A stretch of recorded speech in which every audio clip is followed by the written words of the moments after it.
talked about earlier about you waiving your appearance.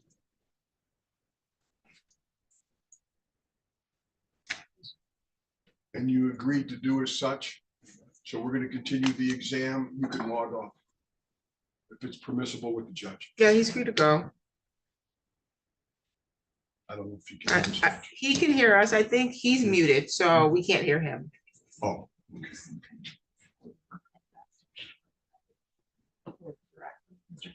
Judge, you want to let him know? There he goes. Can you hear us now, Mr. King? Yes, Okay, my understanding, or obvious as apparent to the court, that you are right now in the hospital and you've counseled with your attorney and you're going to waive your appearance for the remainder of the exam, which I think is about to wrap up shortly anyways. yes, Your Honor. Good luck to you, sir. Hope you get better soon. Thank you, Your Honor. You can log off. Thank you. Thank you. Okay. On the record, in the matter of the people of the state of Michigan versus Stanley Grott, Timothy King, Kent Vanderwood, 23-02213, 2216, and 2224. Council appearance. Good morning, LaDonna Logan on behalf of the people. Good morning, Your Honor. Kayla Carino on behalf of the people. Morning, Your Honor. Derek Wilczynski on behalf of Stanley Grote, who's sitting right behind me. Mike Smith appearing on behalf of Timothy King. Okay. Michael Bowe and Brian Lennon on behalf of Mr. Vanderwood, who waived his presence. Just to alert the court, Your Honor, Mr. Lennon, I prefer our client, Mr. Lennon has another court appearance to get through at 10:30, and our client is comfortable with back over this. Your client, what? Or we discussed with our client, he's okay with the fact that Mr. Lennon is going. Sounds good. Thank you. Thank you. Any other preliminary matters before we do redirect? I'm from the defense, Judge. Your Honor, I was just going to indicate for the record that before we called the case, Mr. King waived his right to be present, and I don't believe that that was technically part of the transcript. Correct. Okay, so I just wanted to make a record that he did Thank you. indicate that he was waiving his. Thank you. Mr. King was present from, I think, the emergency room at University of Michigan. That's correct. And currently being treated. He's counseled with his attorney and they've agreed to waive his appearance for the remainder of the examination. And so any other preliminary matters?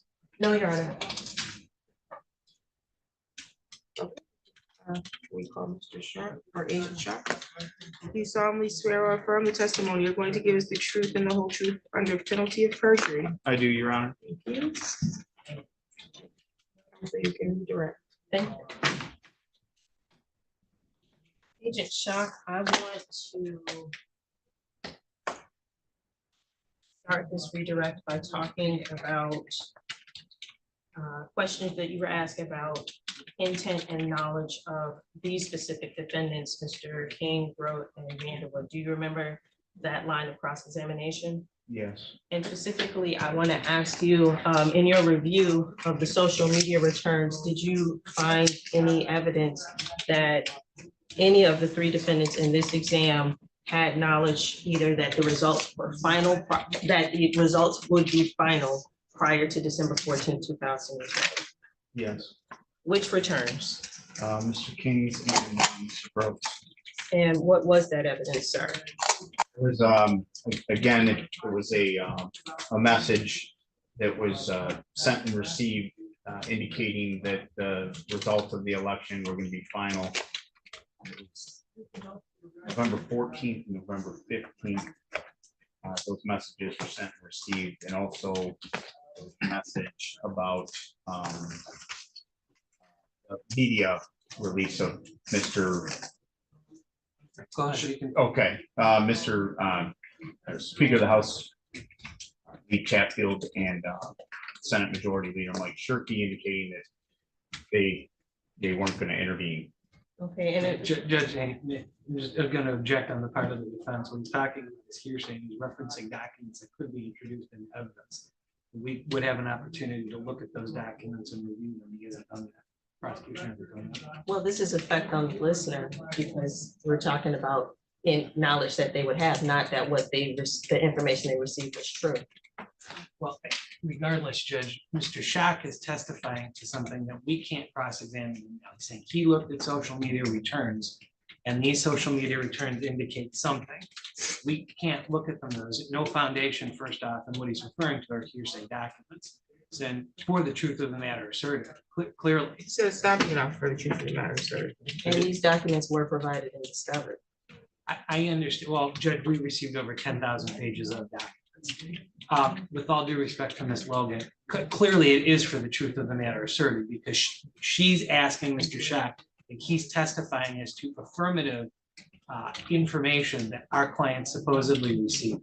We have a right to have those documents present, and for him not just to reference them, because right now they exist in a vacuum. You don't have a right to have every document that's referenced present at the time of the preliminary examination. That information was turned over as part of the discovery. Discovery was extensive, and I recognize that. We even put out dates because of the time it was going to take for the discovery to be reviewed. In addition, the social media returns have been referenced in the other two iterations, so I don't think it was a surprise that it was going to be brought up today. Well, with respect to Mr. Grout specifically, it was, that hadn't been mentioned in other iterations. Secondly, though, from a foundational standpoint, Ms. Logan has an established foundation for Mr. Schock to be able to testify to these social media returns. What he's saying is, I saw something out there without us having the opportunity to review specifically what's at issue. I had filed a bill of particulars asking for all of the information in this case as it pertains to Mr. Grout with some specificity. Received nothing back. In fact, I was told basically to go jump in a lake, but that wasn't called for. So Not that language. no, of course not. I'm being a little facetious. Ms. Logan and I get along. So, but my point to this is that without seeing these documents, I can't cross-examine Mr. Schock specifically about it. So we have a hearsay problem and we have a foundational problem. Judge, I agree with, I concur with the objection from my client. One, it's not hearsay. And this was, well, the returns were referenced on direct, and then this is specifically addressing questions that were asked on cross-examination, which I'm allowed to redirect on that. And I'm not limited to just admitted evidence. I'm allowed to reference any part of the investigation or discovery and redirect. I agree. The objections are overruled.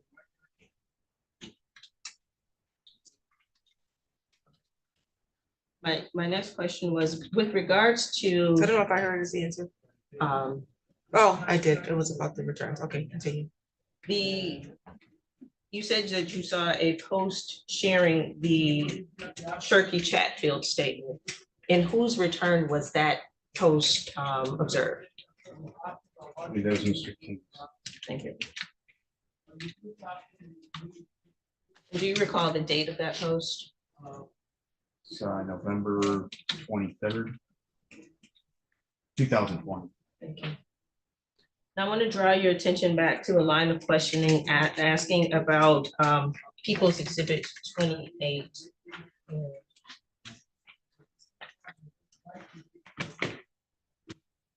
And that to you as a point of reference. Your Honor, I do have a copy of that document if the court wants to refer to it. Yes, please.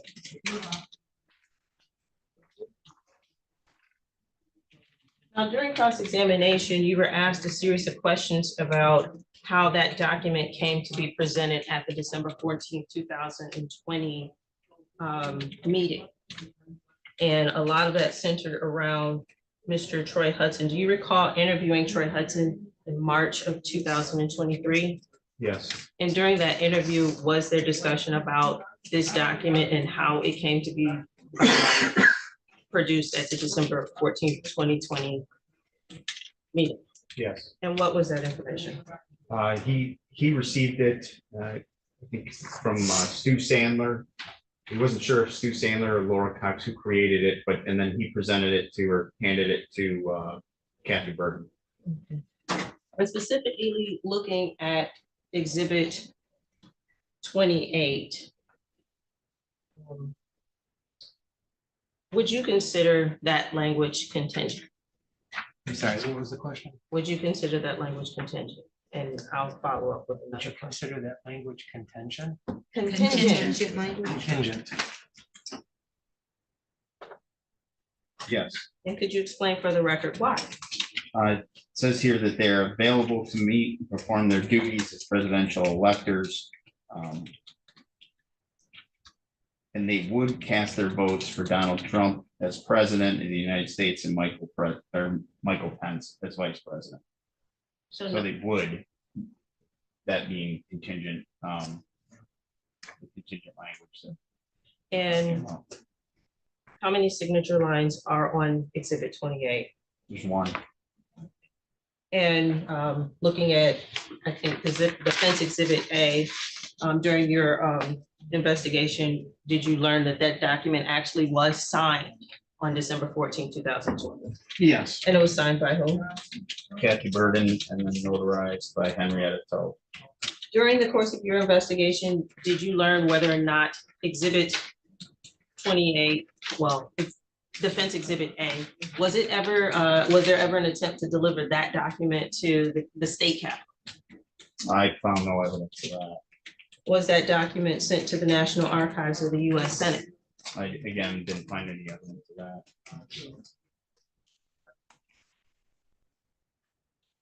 And I'm going to draw your attention to People's Exhibits 10 and 11.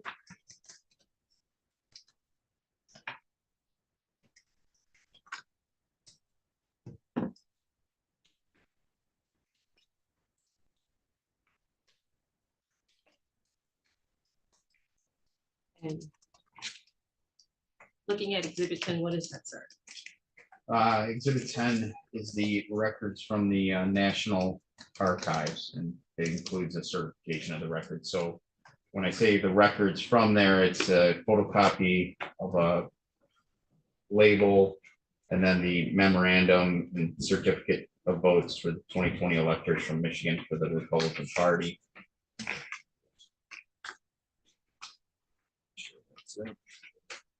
Yes, and then the mailing label with the tracking number on it. Again, it's a photocopy of that. And Exhibit 11, just describe that briefly for the record. Yes, it's the memorandum and the certificate of votes for the 2020 electors from Michigan from the Republican Party for President Donald Trump and Vice President Michael Pence. And other than the fact that Exhibit 10 has a certification from the National Archives and has, I think, the shipping label, are the documents enclosed the same certificate of votes for the 2020 electors from Michigan document?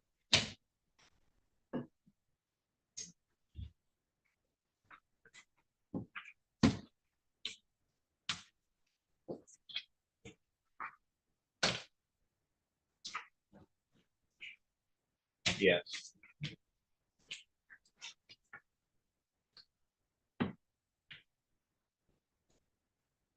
Now, during your investigation of that document contained in Exhibit 10 and Exhibit 11, were you able to determine whether or not that was an actual certificate of votes for the state of Michigan? Yes. And what was your, what was the determination from your investigation? It was not. And how did you determine that? By verifying that with the Secretary of State, Michigan, looking at the documents, also verifying that with the National Archives and the Office of the U.S. Senate. I'm going to hand you what has been marked at, well, admitted as People's Exhibit 6. What is that document, sir? Can you identify exhibit 6 was, just so? I'm going to have him identify it. It's the this is the legitimate or authentic certificate of votes from the 2020 presidential election for the electors, the Democratic electors, signed on the 14th day of December 2020. And do the names and signatures on Exhibit 6 correspond with the state of Michigan certificate of ascertainment for 2020? Yes. Published report? Yes. Now, Exhibits 10 and 11, does that document contain contingent language? No,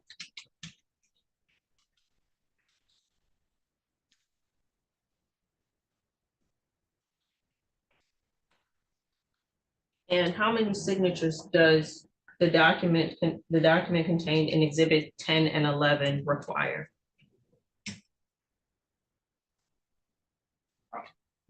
how many does the Signatures. signatures or 16 signatures on it?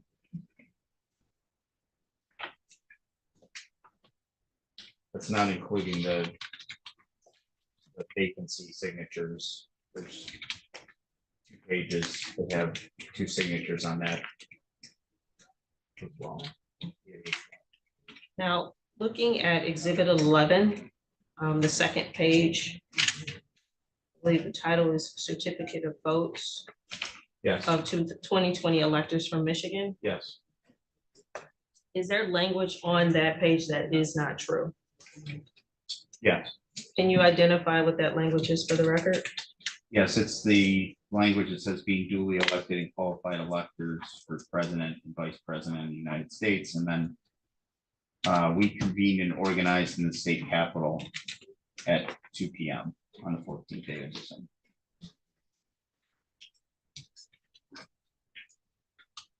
Does that page also indicate that the undersigned are actually voting? Yes, I'm sorry. Yes, it does. Yeah. So cast our votes for president and vice president. And throughout the course of your investigation, did you find any legal means where the non-winning candidates for elector could cast electoral votes for the state of Michigan? No,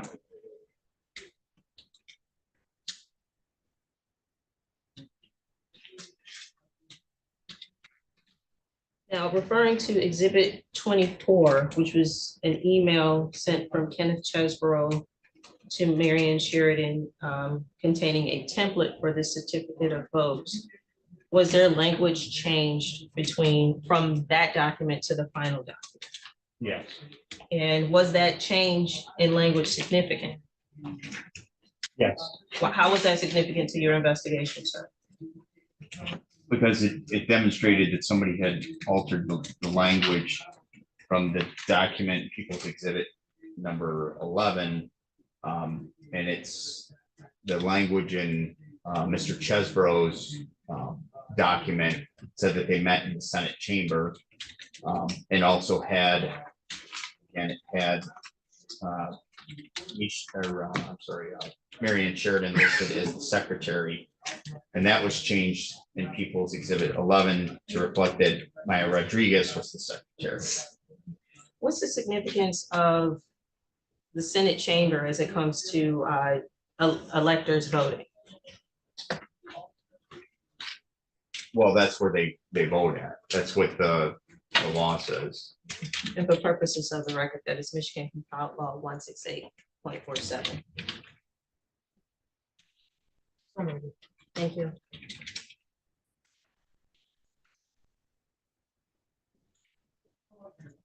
On exhibits 10 and 11, is there any language on that document that just says that the persons affixing their signatures are just supporting President Trump?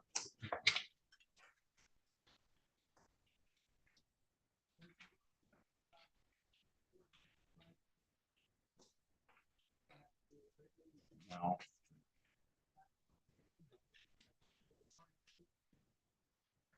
No. And as far as the information that you gathered during your investigation surrounding the meeting on December 14th, 2020, did you find any evidence that only page 3 of Exhibit 11 was available to the defendants during that meeting? No. And what evidence do you have to the contrary? Like I said, Mr. Renner had testified that there was page 2 and page 3 there. Like I said, Tony Zammit had said that there's multiple documents on the table in the basement at the Michigan Jail headquarters.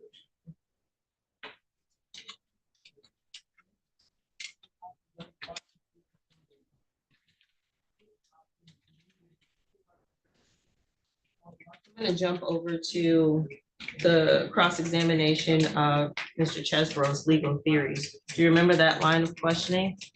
Yes, During the course of your interview with Mr. Chesbro, did Mr. Chesbro speak specifically about his legal theories and their application to the state of Michigan? yes. And what did he say? Had a chance to review that. He just said that the legal theories, they wouldn't necessarily apply to Michigan because there's a large number of votes in Michigan. There was roughly 150,000 votes. There was no recount as well order and no court order. And during the course of your investigation, did you learn that the template that Mr. Chesbro created for the state of Michigan was created for other states? Yes, Okay. Did you look at those templates from other states? I did, And were they all exactly the same? except for Pennsylvania. I mean, they were all relatively similar, yes. Pennsylvania had some contingent language in there, I believe. There were several drafts of them as well, but they were laid out in a manner that, you know, showed that the electors, the Republican electors from each of those states were casting their votes for President Trump and Vice President Pence. And only Pennsylvania had contingent language?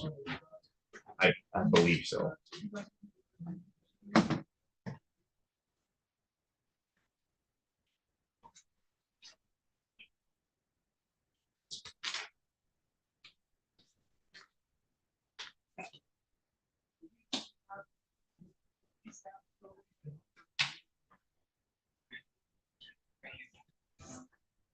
Pass the witness, Your Honor.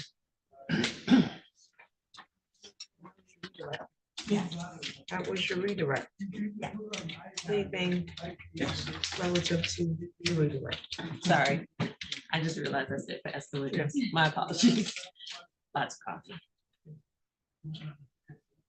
Don't There's pass. technically Yeah, we're not no passing the cross witness. for us. All right. Yeah, you've already crossed, so As far let's, as I'm concerned, it's a distinction without a difference, Judge. no, there's a difference. Depends on what the judge There's a allows. difference. I guess it's. We're not reopening cross-exam. It's very limited to what you just questioned that you yeah. did not already address. No, I got you, Judge. Thank you. Mr. Schock, just a few questions over here. With respect to Mr. Chesbro's legal theories, you were just asking, what were the legal theories? I don't know that we've ever gotten those into the record. No, and I don't recall. There was a lot of discussion about that, but I don't recall specifically what his legal theories were. You don't know, I'm assuming, whether those legal theories, whatever they are, have any support in the legal community at all, because you're not a lawyer, right? Yes. Okay, fair enough. With respect to Mr. Renner and his testimony that pages 2 and 3 were available, there was no testimony that I recall, and you didn't find any evidence that pages 2 and 3 of Exhibit 11 were ever presented at the meeting stapled together as one document, right? Yeah, That's we're correct. That's correct. Yes. Sorry, I don't want to Yeah. go down that road. Yeah. So it's possible that they were spread out and not actually attached together.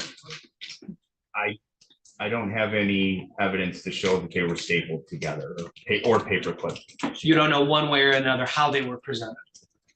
No, I do know that they were on the table. Right, That's what I- whether they were together, you don't know. When you say together, what do you mean? Affixed by some Oh, type no, of no, I a don't. staple, paper clip, binder clip, something like that. Yeah, no. Okay, I think we were on the same page Yeah. on that, but I Yeah. wanted to make sure, so, okay. You had testified that there was nothing that you found in Michigan election law allowing the Republican electors to cast their vote for President Trump and Vice President Pence, correct? Yeah. Is there anything that you found in Michigan election law that prohibited them from doing that? Here, Well- let me withdraw the question. I'm going to rephrase it so it's easier to understand. Yeah. Remember, we talked yesterday about like an affirmative obligation and an implied obligation. We Yes. talked about that with respect to intent. Yes. Okay. was there any affirmative law that you came across, whether it was under Michigan election law or not, that said that the Republican electors were not allowed to cast their votes for President Trump and Vice President Pence?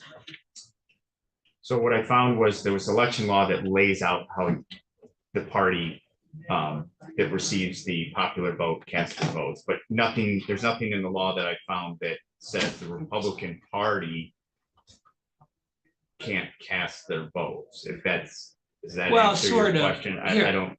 Let me, you found election law that says that the winning party electors would be Right. casting their vote for their candidates, correct? Yes. Did you find anything in the election law that prohibited from the losing party from doing the same thing? Any affirmative law that says you are not allowed to do this?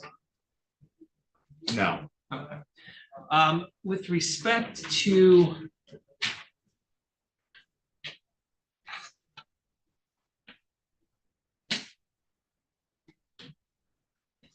you were asked some questions about Exhibit 28 and whether there was contingent language in here.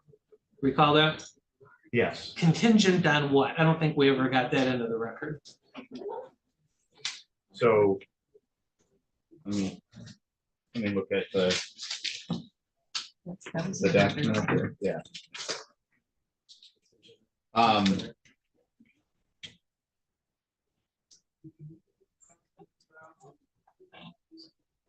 Let me be clear when I ask the question as you're looking this over. What's the triggering mechanism that would activate the contingency? It just says that they would cast their votes. They would cast their votes for President Trump and Vice President Pence. Right. That there was a meeting that the electors, by those electors, to recognize and affirm support. So it doesn't. There's no language that says, you know, there's no language that adds on to that. So there really isn't any triggering mechanism for the contingency, correct?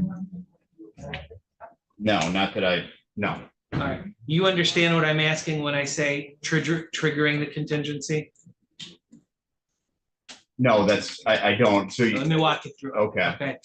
When I understand, the way I understand contingency and the way I think it actually is that in order for something to happen, the contingency, there has to be an event that triggers the contingency. In other words, if something happens, we will do this, or if something happens, I will do this. Is that the way you understand contingency? Yes, if Okay. A happens, and you know. Right. What is the A that needs to happen in order for B, we cast our votes for President Trump to be activated? It's kind of alluding to A, but it doesn't specify A. It doesn't say anything It about says- A in there, No, it does it? just says that we are available to meet and perform our duties. So it's open-ended, Yes, totally open-ended. yes, the document, Right, in terms of the contingency, the triggering Yes. event. but as I mentioned earlier, the interviews that were done with Laura Cox, this document was created as a result of showing support for President Trump and Vice President Pence. And if something were to happen, she didn't really specify what that was, then. Did you ask her? I don't believe I interviewed her. Okay, did you come to an understanding as to what if something may have happened was? That it actually, in other words, what is it, the contingency that they were contemplating? I don't recall what her statements were. That would be important to know, wouldn't it? Yes.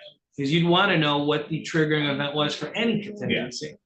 All right, now, just a couple more questions here, Mr. Schock. You had mentioned, Ms. Logan had asked you questions about the element of intent and knowledge by King, Grote, and Vanderwood. And you had mentioned, I think, something new today, but let's explore it to make sure I understand it. You had talked about social media returns that were received on November 23rd of 2020. Recall saying that today? November 20. No, he did. He said, that's why I'm asking, because he said November 23rd. No, they- he said that was the date of the post. That's a mischaracterization of his Yeah, it wasn't. testimony. Okay, well then let's clear this up, because I want to make sure I understand that. So yesterday you had testified that King, Grote, and Vanderwood had received social media or had either created and or read social media posts on 11/15. You remember that, November 15th, Yes, indicating that yesterday you had testified that Secretary of State Benson was going to certify the election. Recall it? yes, Today, I'm understanding your testimony as being slightly different, that King, Grote, and Vanderwood either created or read social media posts that said the results are final, referring to something about State Representative and Senator Shirkey and Chatfield. no, I said that there's a post that was made, I think it was on Mr. King's social media or meta return that said that, you know, Shirkey and Chatfield, it was the press release from Shirkey and Chatfield indicating that, you know, they weren't going to intervene. And I'm summarizing this, of course, but they weren't going to intervene. So, When was- and that post was, I thought it was November 23rd. Okay, I believe when it. was the press release by Shirkey and Chatfield made? Do you know? It was, there was two. There was one on the 14th and then there was one in November. I think it was on the 20th of November. But you don't know off the top of your head.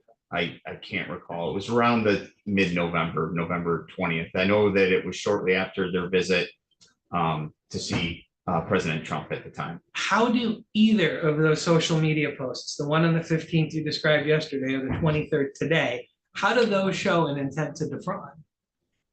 In what way? Your Honor, that exceeds the scope of my redirect, because I was talking about knowledge. No, she asked specifically about intent to defraud. That's how it was introduced. No, knowledge. Knowledge. You're not discussing. Well, okay, let me ask you this. How does that, I wrote down intent and knowledge of King, Grote, and Vanderwood. So, you know, maybe I wrote down the wrong term, but I was pretty confident about it. So, all right, let's just talk about knowledge. What are you claiming that those social media posts reflect with respect to knowledge? Knowledge of what? Just the knowledge of what's going on in the media.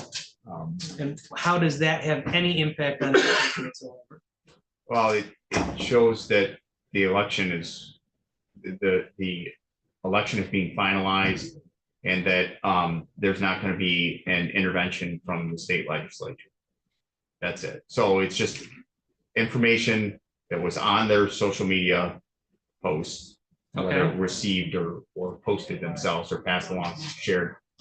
It's just information that's on there that indicates that the state legislature is not going to intervene and that Benson is going to finalize the election. So that's all. All right, I believe in your affidavit. We talked about this during my cross-examination of you, but in your affidavit, you had put in there something different. So tell me which one it is. In your affidavit, it says that the House and, according to Shirkey and Chatfield, the House and Senate would not be taking action to contest the electoral vote. That's a little different, isn't it? Your Honor, I'm gonna object. This was addressed in cross, and it actually exceeds my redirect. Well, Judge, I think I'm certainly allowed to dig into this question of knowledge, because the basis for what Mr. Schock is claiming, the knowledge of Mr. Grote, Mr. Vanderwood, and Mr. King are, is from this statement from Mr. Shirkey and Mr. Chatfield, which I believe is different than what he put in his affidavit. So this is my last question too. So Yeah, because typically, I'm telling you how I typically run things. I don't give I know you don't. a recross I after appreciate it. for an exam.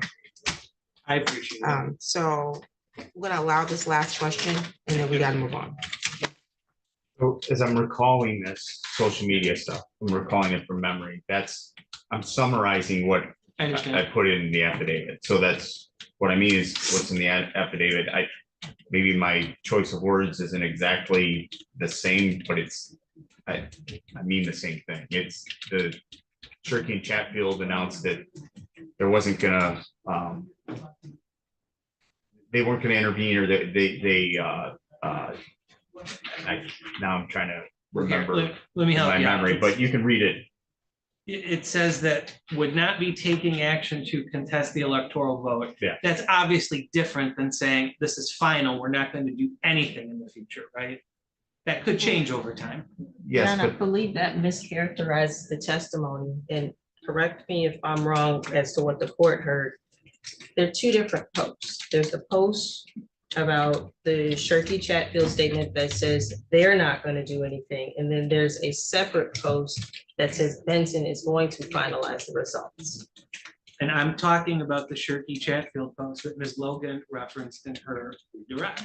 Which does not say anything about finalizing the results. But that's what the witness testified to. So That is the true. question was asked, the witness testified to something, and now I'm being told that, apparently what I'm being told is that the witness was wrong in what he had said.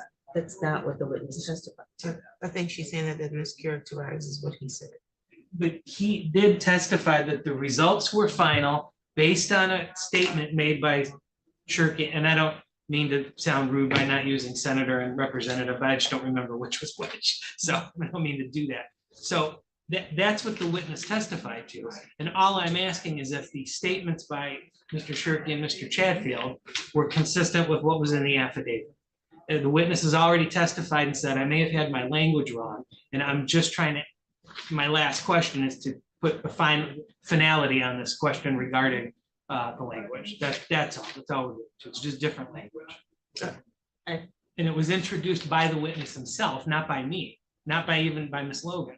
Well, I think the council is combining two separate posts. And that's why I'm saying it's a mischaracterization of the witness's testimony. We'll let Agent Shaw clarify it for us. Yes, thank you. Thank you. You understand the post we're talking about today, right? so we're talking about, are we talking about the Shirky? Because I'm confused myself. We're talking about Okay. the Shirky Chatfield post or the Benson post? Because they're, You tell me, you had testified earlier today that there was a post, you believed it was on the 23rd, which I'm taking to be different from the Benson post on the 15th. yes, Right, okay. And in this post regarding Shirky and Chatfield that was placed on Mr. King's social media, you believe that this indicated knowledge because Shirky and Chatfield said that this was final and they weren't going to take any further action, right? yes. Okay, that's different than what you have in your affidavit where they said that there was no further investigation, right? Yes, but as I said, I was summarizing, so whatever, got it. I can't, I guess what I'm trying to say is, I can't recall the exact language. That's all I'm asking. So, yes, I can't recall the exact language, but So it was, if the the language of your affidavit, affidavit, it yes. would be different. Got it, Yes. okay. There's no evidence that my client saw this post from Mr. King, correct? no, Thank you. Nothing further. Sorry for the confusion, No. Mr. Shock.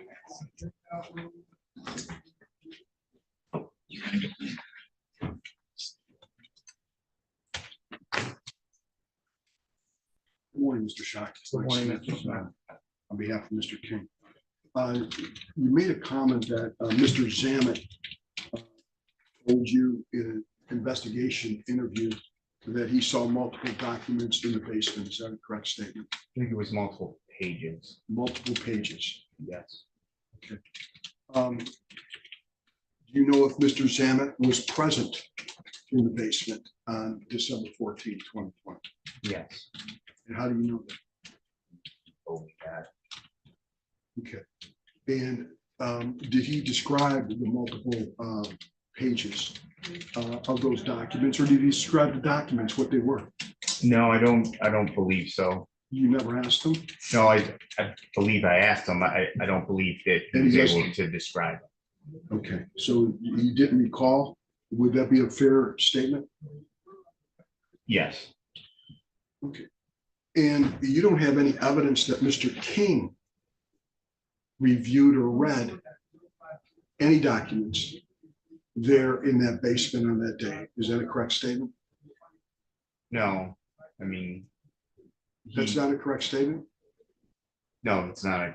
I don't believe it's. Okay, what evidence do you have that Mr. King reviewed or read any documentation in that basement? Just the document with the signature on it. So just that document? Yes, So you don't have any evidence that he read or reviewed any other documents in the, allegedly in that basement, with the exception of one that had a signature page? yes, And you previously testified that you don't have any knowledge of whether or not those pages were stapled together, paper clipped together, or somehow cohesive together. Isn't that correct? That's correct.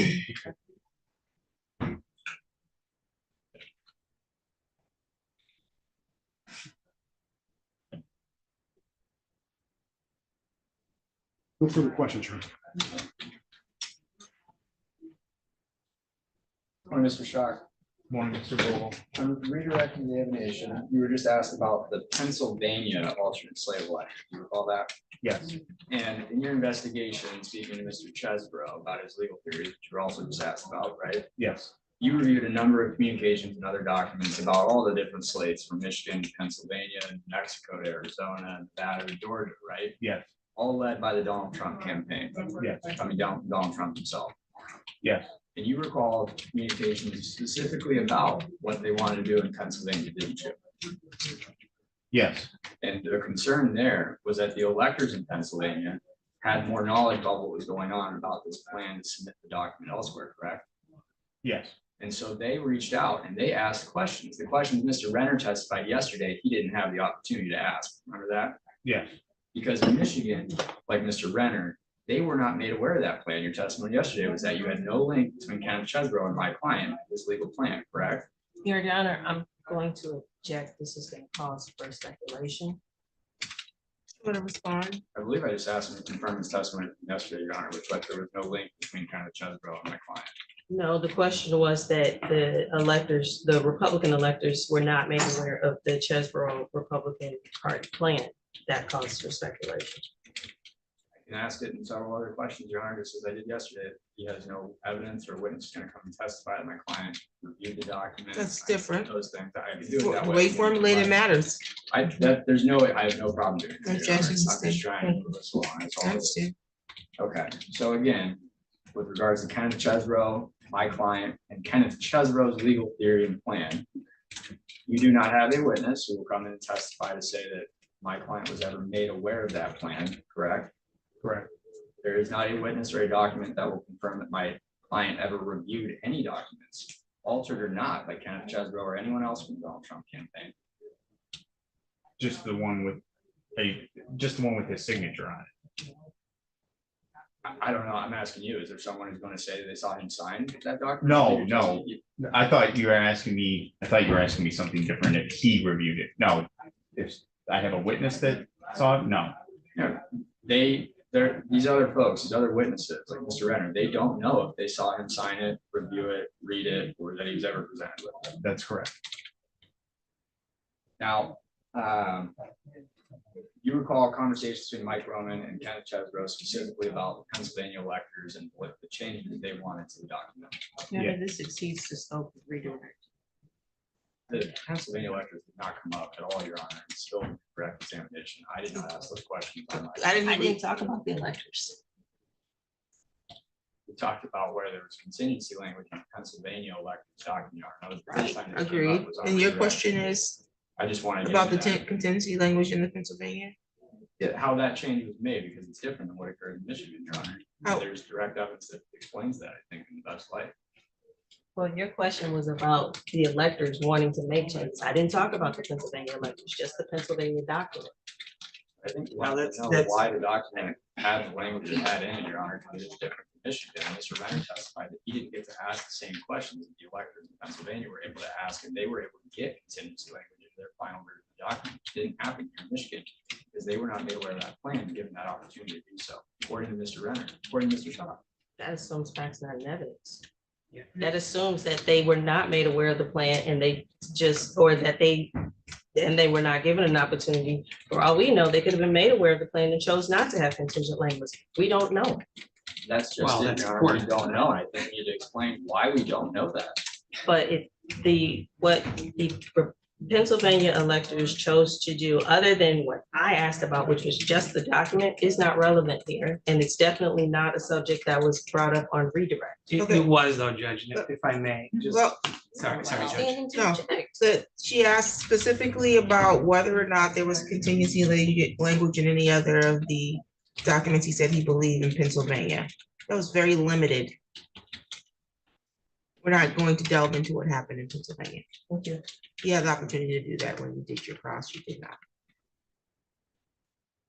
Well, and I would just say, Your Honor, to make a record, I don't believe the record reflects that anyone brought up Pennsylvania on cross or on direct examination. I don't believe Pennsylvania came out. Her question wasn't specifically about Pennsylvania. That was he said he believed only in Pennsylvania. He asked about contingency language. And I appreciate it, Your Honor, I understand. So, Mr. Schock, just to wrap up though, you do not have a witness or a piece of document, there are no emails, there are no social media posts as it relates to Kent Vanderwood that are going to make, or, as any sign of proof that he was made aware of Kent Chesbro's plans. Correct. And he did not have the opportunity, as far as you know, to ask for any type of contingency language in the document.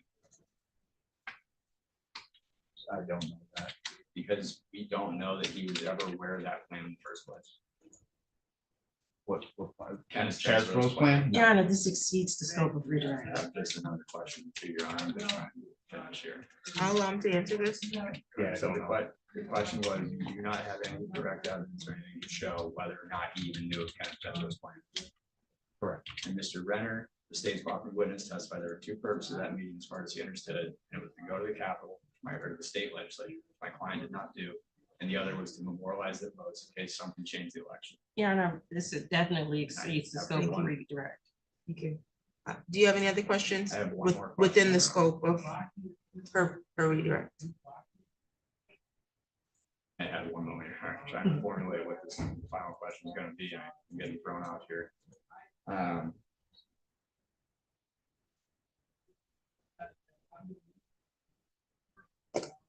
The questions that there, 1 to 2 more questions. Well, all right, I'll just ask one more question, Your Honor.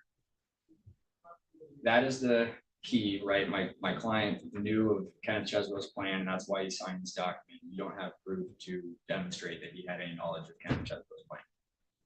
That was asked and answered. How is this different from your question you already asked him? Because it signifies this is the main link between my client and this co-conspirator who led this conspiracy to prevent that plan, Your Honor. Right, I recognize that that's the information you want, but you've already asked that question. Thank you. Very briefly. Getting back to the social media posts, how many posts were you referring to in redirect? Just 2. What was the date of the first post? This is just for clarification. There was one on, November 14th and 15th. And what was the context of that post? It had to summarize that Jocelyn Benson was about to certify the votes. And in whose returns did you see that? Mr. King's and Mr. Groves. And what was the date of the second post? Was November 23rd, 2001. And what was the nature of that post? To summarize, it just said that Shirkey and Chatfield, there was a press release. So Shirkey and Chatfield announced that either weren't going to take any action or there was no intervention on the state of from the state legislature. And in which post did you observe? I mean, in which return did you observe that? I believe it was Mr. King's. Do you still have exhibit 28 in front of you?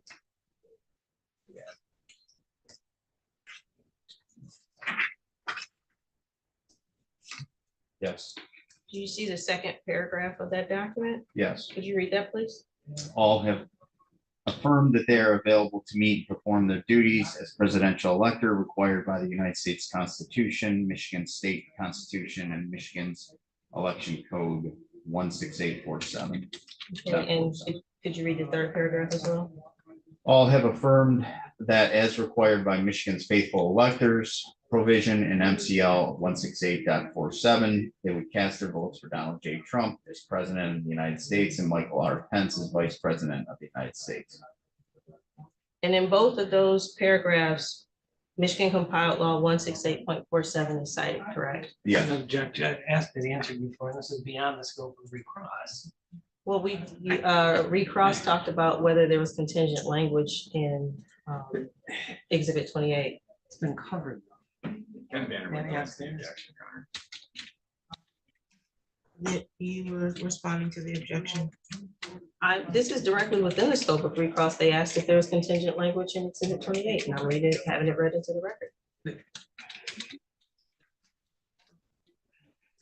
I believe that this was addressed on redirect already. We did ask a couple questions about contingency plans. We were not allowed to get into much more beyond that. I don't believe the state should have another bite to ask the same question. These questions were already asked to the witness, I believe, on redirect. That's true, Judge. Right, but anytime this is why I don't reopen for recross, because now I have to let her redirect again. I'm actually done now. Thank you. Did we get a response? Yes, The objection's overruled. thank you.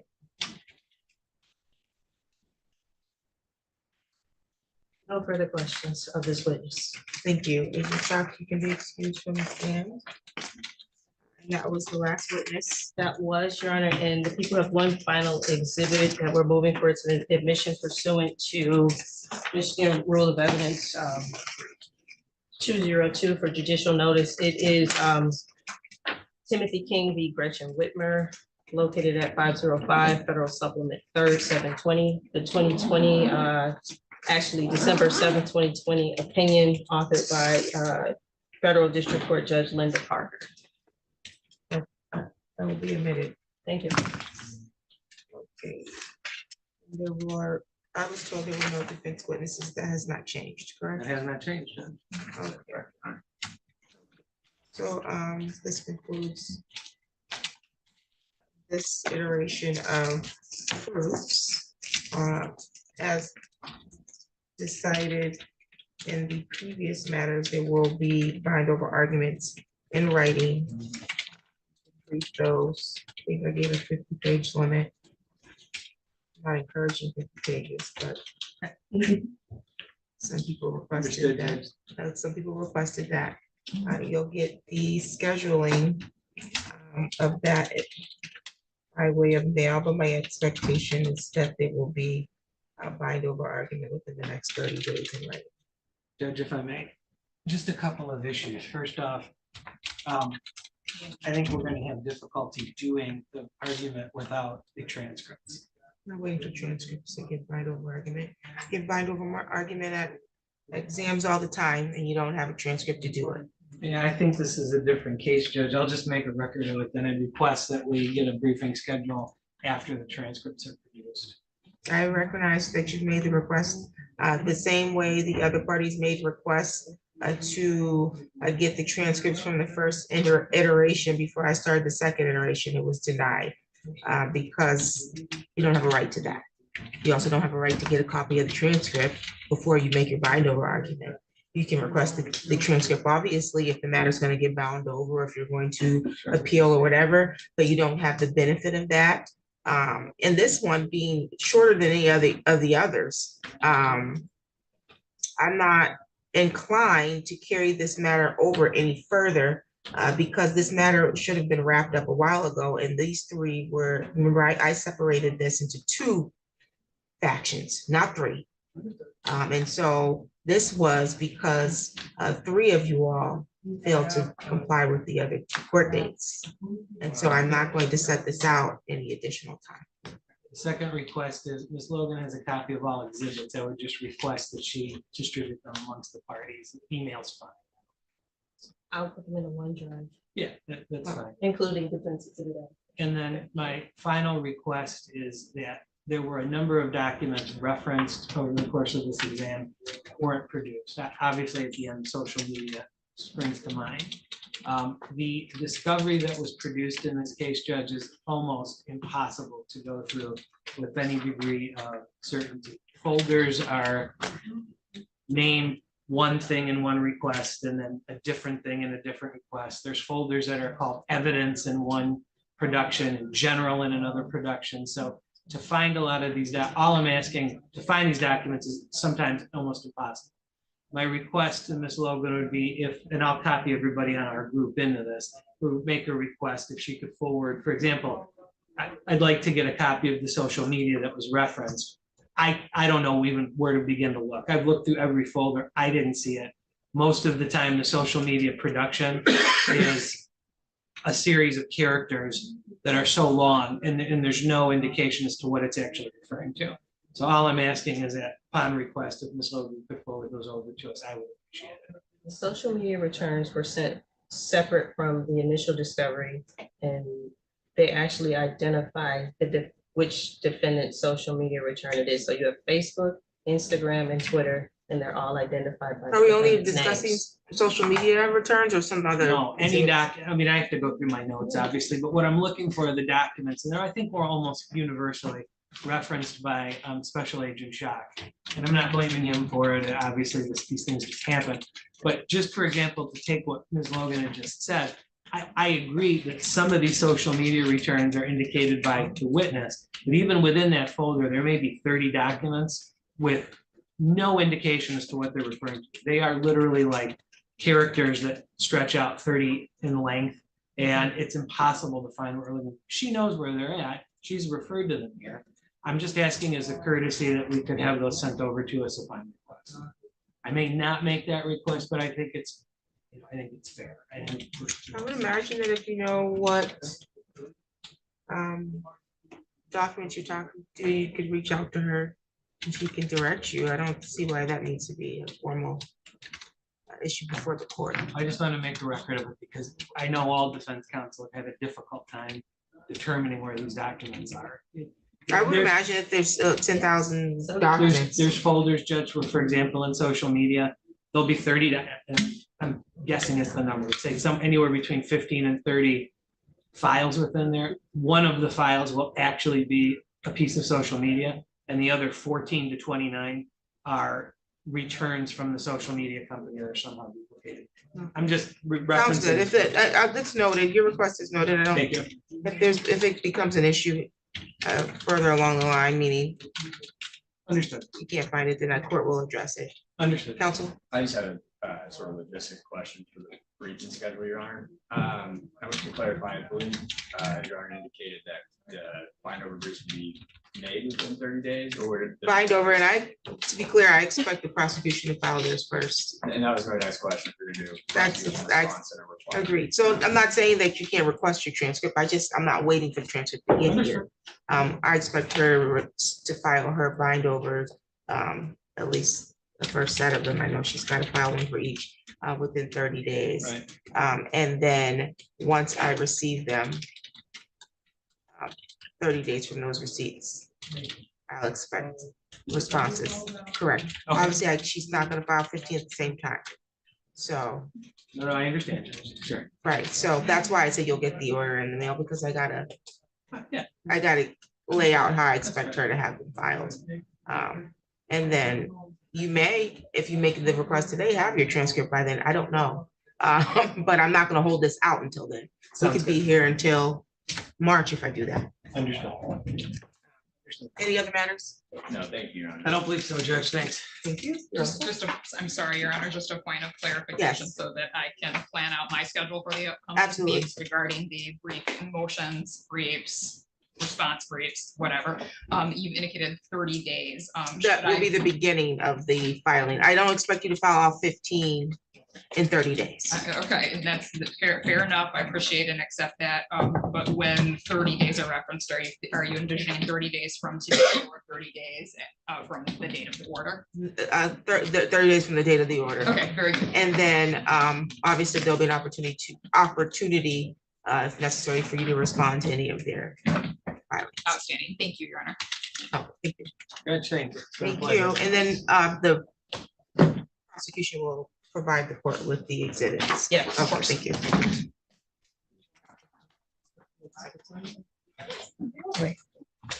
We have everything except for Tuesday.